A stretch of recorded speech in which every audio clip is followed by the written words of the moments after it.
प्रेम से बोले गुरु भगवान की जय। देवियों एवं सज्जनों, फिर अगले भाग में उपस्थित हूँ। तो ईश्वर का इस संसार में कोई भी प्राणी यदि ईश्वर का भजन करता है, चिंतन करता है, मनन करता है, तो ईश्वर भी उसका भजन चिंतन मनन करते हैं। आप जिस तरह से भाव रखिएगा उसी तरह से आपको फल में मिलेगा। भक्ति भाव का विषय है, दिखावा का विषय नहीं है, उसमें भाव चाहिए। यदि भाव सच्चा है तो भगवान के प्रकट होने में समय नहीं लगता है। जो देरी है वो हम लोगों के भाव में। यदि भाव सही हो जाए तो भगवान हमेशा सही और हर समय अपने भक्तों की लाज बचाते हैं। अपना मान भले टल जाए पर भक्त की मान न टलते देखा। अपना मान अपमान भगवान सब सह लेते हैं, सब बर्दाश्त कर लेते हैं, लेकिन भक्त का अपमान नहीं सह पाते हैं और उसकी वचनों का लाज रखते हैं। यदि भक्त किसी को वचन दे देता है तो भगवान उसको पूरा करते हैं हर हालत में। यही भक्त और भगवान की विशेषता है। तो जूनागढ़ में एक संत थे, उनका नाम नरसिंह जी था। वो भगवान श्री कृष्ण के अटूट भक्त थे। जूनागढ़ में रहते थे, अपना एक छोटा सा कुटिया बनाए हुए थे। अपना इधर उधर से भिक्षाटन करके अपना काम चलाते थे, खाते पीते थे और कोई आया तो उसका भी स्वागत सम्मान करते थे। तो भगवान के बहुत बड़े भक्त थे, दिन रात लगे हुए थे। तो उनका कुछ उस गांव में अगल बगल में विरोधी भी था, क्योंकि भगवान के भक्त के विरोधी बहुत हो जाते हैं। इसलिए विरोधी में हो जाते हैं जो तो भगवान के भाव में लगे हुए हैं, बाकी लोग सांसारिक प्रपंच में लगे हुए रहते हैं। तो उनका दोनों आदमी का मिलन और विचार एक हो ही नहीं सकता है। इसलिए जिनका विचार नहीं मिलता है विरोधी हो जाते हैं, आज जिनका विचार मिल जाता है वो भक्त हो जाते हैं। तो उनका भक्त भी था और विरोधी भी था। तो गांव में एक रोज 5-6 ठो संत आ गए और सब संत लोगों को वृंदावन जाना था। तो वो लोग उस गांव में घूमने लगे। घूम घूम के लोगों को कह रहे थे यदि कोई ऐसा यहाँ आदमी हो जो हम लोगों का पैसा यहाँ जमा कर ले आए, हुंडी लिख के दे दे जो हम लोग वृंदावन में जाएं और हुंडी दिखाएं तो वहाँ पैसा हम लोगों को मिल जाए। क्योंकि संत लोग कह रहे थे कि पैसा लेकर के जाना खतरा है, क्योंकि छीन छोड़ लूटपाट चोरी हर समय हर युग में होते रहा है। इसलिए उस समय भी था। तो संत लोग सोचे जे समय खराब है, कहीं कोई छीन छान कर ले तो फिर हम लोग संत है फिर लाएंगे कहाँ से। एक तो मांग चांग के इतना लाए हैं जिससे जा रहे हैं वृंदावन, ये भी कोई छीन ले तो सब सपना समाप्त हो जाए। इसलिए वो गाँव में घूम रहे थे। तो 2-4-5 आदमी के पास गए तो सब लोग कहा जे ना हम लोगों के पास तो नहीं है। लेकिन नरसिंह जी के जब विरोधी मिले तो कहा जे हाँ हाँ एक ठो आदमी है, चलिए उनको है वृंदावन में, बहुत परिचित आदमी है उनका, वहाँ बहुत पुराने आदमी है, लेकिन जाइएगा तो सकारेंगे नहीं। उनको आप कहिएगा उसका उल्टा बात बोलेंगे। मतलब संत लोगों को पहले ही उल्टा सीधा लोग सिखा के उनके पास भेज दिया।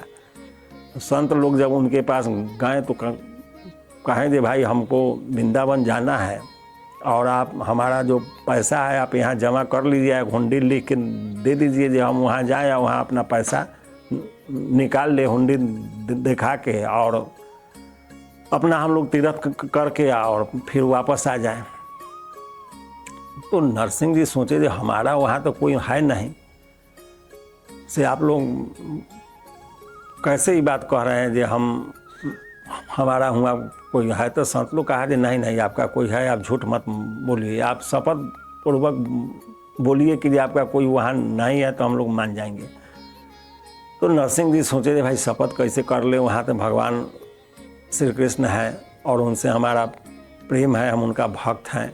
अब हम कैसे कह दें हमको उनसे पहचान नहीं है या हम नहीं जानते हैं और हम शपथ खा ले और उनसे हमको प्रेम है तो ये झूठ हो जाएगा। इसलिए चुप रह गए। फिर संत लोग जब ज़्यादा दबाव बनाने लगे तो कहा ठीक है जमा कर दीजिए। और जमा कर दीजिए, पैसा यहाँ जमा कर दिए तो वो एक हुंडी लेके दे दिए श्यामल साव के नाम पर। और कहें कि जाइए वहाँ इस हुंडी को दिखाइएगा, श्यामल शाह आपको ये हुंडी के बदले में पैसा दे देंगे आपको। वहाँ संत लोग हुंडी ले लिए और यहाँ से चल दिए वृंदावन के लिए। अब इधर नरसिंह जी सोचे थे चलिए अब तो संत लोग चले गए, अब कब आएंगे, नहीं आएंगे। पैसा जब इनके पास आया तो अब लगे कुछ भंडार करने, अपना खाने पीने, अच्छा से कुछ पूजा पाठ करने लगे और चलने लगा भंडारा। जब चलने लगा तब यहाँ तो संत ही थे, वो भगवान के भजन में लीन रहते थे, अपना इधर उधर से जो घाटा था मांग के लाए।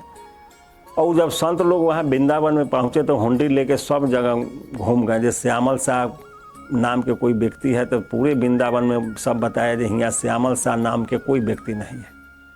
अब सब संत लोग आपस में लड़ गए। जे सब संत लोग कहने लगे कि बताओ कोई ठग के फेर में हम लोग पड़ गए। हम लोग जैसे मना कर रहे थे कि उससे नहीं होने वाला है, और खुद सकार रहा था कि हमसे नहीं होगा, फिर भी उसके यहाँ हम लोग बड़जोरी पैसा दे के आज यहाँ वृंदावन में आके बुड़बक बन गए। अब कैसे यहाँ हम लोगों का खर्चा होगा, भंडारा होगा, वो समझ ही नहीं आ रहा है।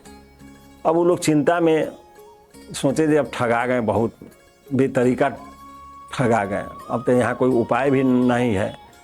तो वो लोग जमुना जी के तट पर जाके बैठ गए और जमुना जी से कहने लगे हे जमुना माई, कौन ठग के फेर में हम लोग पड़ गए, पैसा भी ले लिया, जिसके नाम से हुंडी लिख के दिया वो आदमी नहीं है यहाँ, अब क्या करे नहीं करे। अभी लोग ये सोच विचार कर रहे थे। इसी बीच में एक सेठ के भेष में भगवान वहाँ प्रकट हो गए। भगवान सेठ जी के तरह धोती कुर्ता पहने, चश्मा लगाए और एगो पोथी लेकर के आए और कहें कि ये जूना घाट से आप ही लोग आए हैं। तो वो लोग कहा हाँ हाँ हम ही लोग आए। तो कहें जे तो उस संत लोग पूछा जे भाई श्यामल शाह आप ही हैं? तो कहा हाँ हम ही हैं श्यामल शाह। तो कहा कि अरे भाई हम आपको ढूंढ रहे थे कब से और आप मिल नहीं रहे थे हम लोगों को, तो भंडारा पर भी आफत है। कहा थे नहीं आप एकदम लीजिए, जो हुंडी है उसके हिसाब से पैसा उसको दे दिए। संत लोग खुश हुए और उसके बाद वो लोग अपना आनंद से परिपूर्ण हो गए। सोचे थे चलिए कम से कम आदमी सही है, ठगा नहीं, लेट से ही सही। तो भगवान जो थे सेठ जी बने हुए, तो कहा अरे हम कहीं अलग चल गए थे इसलिए कल हम आपको नहीं मिल पाए, लेकिन हम आज आपको ढूंढते ढूंढते आए हैं, हमको मालूम था कि आप लोग हमको हुंडी लेके खोज रहे हैं। उसके बाद संत लोग जब अपना पैसा ले लिए तब भगवान एक उनको चिट्ठी लेके भेज दिए संत लोग के माध्यम से, आप लोग जाइएगा तो वहाँ चिट्ठी उनको दे दीजिएगा। उस चिट्ठी में लिखा हुआ था कि महान भक्त शिरोमणि नरसिंह जी, आपका पत्र मिला, इससे हम बहुत प्रसन्न हुए। इसी तरह से हमको दोबारा सेवा का मौका देते रहिएगा। आप तो आते नहीं है तो कम से कम सेवा का भी मौका हमको देते रहिए। और वो कहे जे ये आप लोग जाइएगा, वो वापस तो ये पत्र जो है वो नरसिंह जी को वापस कर दीजिएगा। संत लोग जब आए उधर से लौट के, जब गांव में आए तो जब सब लोग कहा नरसिंह जी के जो संत लोग आ गए। अब नरसिंह जी सोचे थे अब तो बड़ा फेरा में पड़ गए, उनका तो सारा जो पैसा था वो सब खा पी के हम बराबर कर दिए। और संत लोग अब आ गए तो उनका हम कहाँ से पैसा देंगे। अब वो लगे छिपने, अब कुटिया में छिपने लगे। अब संत लोग बाहर से आवाज़ दे रहे हैं जे बाहर निकलिए नरसिंह जी। तो वो कहें जी अरे बाहर क्या निकले हम महाराज, अब तो गलती हो गया, हम तो कुछ जानते नहीं थे, आप लोग जिद कर दिए तो हम पैसा रख लिए, से माफ़ कर दीजिए, अब जाइए फिर दोबारा आइएगा तो जो होगा हम आपका सोचेंगे। तो कहा वो लोग संत लोग आपस में बतियाने लगा कि कितना विनम्र भाव का आदमी, ये इतना इसका वहाँ पहचान है, वो आदमी इतना सम्मान करके पैसा दे दिया, फिर भी इसको कोई अभिमान नहीं है, जो ये छिप रहा है और माफ़ी मांग रहा है। फिर किसी तरह से नरसिंह जी बाहर आए, कहे कि भाई निकलिए बाहर, एगो पत्र आपके लिए वहाँ से लाए हैं जो आपके श्यामल शाह जी दे के भेजे हैं कि भाई वो पत्र वापस करने के लिए। तो हम पत्र लाए हैं, आप पत्र ले लीजिए। तो जब पत्र लेने के लिए नरसिंह जी बाहर निकले और जब पढ़े तो उनको बहुत आश्चर्य हुआ। सोचे जो प्रभु आपने क्या कर दिया हमारे साथ, हम तो कभी सोचा भी नहीं था कि आप ऐसा कर सकते हैं। और जब संत लोग चले गए तो भगवान प्रकट हो गए, कहें जी नरसिंह जी अरे आप छोटा मोटा लीला जो करते हैं से बड़ा बड़ा लीला भी करिएगा फिर भी हम आपके साथ हैं। तो भगवान भक्त के साथ हैं, इसमें कोई संदेह नहीं है। और जो भगवान के भजता है, हरि के भजे सो हरि के होए, जो उस प्रभु का भजन करता है, चिंतन करता है, मनन करता है, उसका लाज भगवान जरूर बचाते हैं और हर परिस्थिति में बचाते आए हैं। इसलिए यदि मन वचन कर्म से चतुराई छोड़ के यदि प्रभु पर आपका निष्ठा है, प्रेम है, तो उसका फल जरूर मिलता है और भगवान हमेशा भक्त का लाज रखते हैं, इसमें कोई संदेह नहीं है। इसलिए समय निकाल के राम राम राम रटते रहिए, प्रभु का भजन करते रहिए, बेड़ा पार होता चला जाएगा, इसमें कोई संदेह नहीं है। फिर अगले भाग में जय गुरुदेव।